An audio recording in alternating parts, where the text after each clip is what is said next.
So I did a video about how I thought it was kind of a shitty practice to repackage ROMs and sell them back to people. I noted that Nintendo was probably the biggest offender.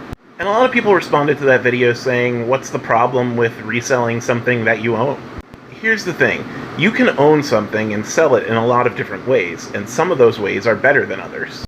When Sega ported the original Sonic the Hedgehog to other systems, it came with a ton of different enhancements. It actually wasn't just a repackaged ROM, it was a remade ROM, and it had a completely different technology and completely different container. It literally ran on different architecture, it wasn't just an emulator running a ROM. Capcom did the same thing with the Mega Man Legacy collections. They didn't just create an emulator, they created a new way to run the game, and that allowed them to enhance it in a lot of different ways. Now, do I think you always have to do this whenever you repackage and port a game? No. However, when you just repackage a ROM and package it with an emulator running on some sort of architecture, usually that emulator is based on the work that some other coder did to make an emulator run on a PC. Nintendo isn't making their emulators from scratch. That means that they're profiting off of the work of someone else without crediting them, and also without giving them a single dime. And that, in my opinion, is kind of shitty.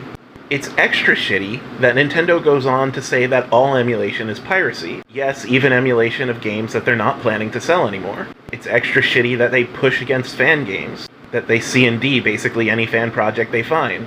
It's shitty that they don't support ROM hacks, it's shitty that they don't support fan translations. And it's shitty explicitly because they are profiting off of the work of the people who make these things.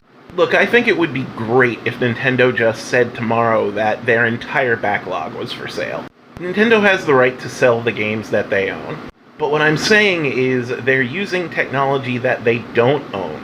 And the only reason that they get away with it is because emulation is an illegal gray zone. They know that there's basically nothing that anyone can do to fight against them. Even though there might be legal standing to say that Nintendo took the technology of another coder that worked on another emulator, our copyright law has not caught up to our technology, and Nintendo can just as easily claim, like they do publicly, that all emulation is piracy, which means they get to take advantage of all of these coders without any ramifications. And the rub is, they don't have to do this. The reason I brought up Sega and Capcom in the original video is that they support fan hackers and fan coders.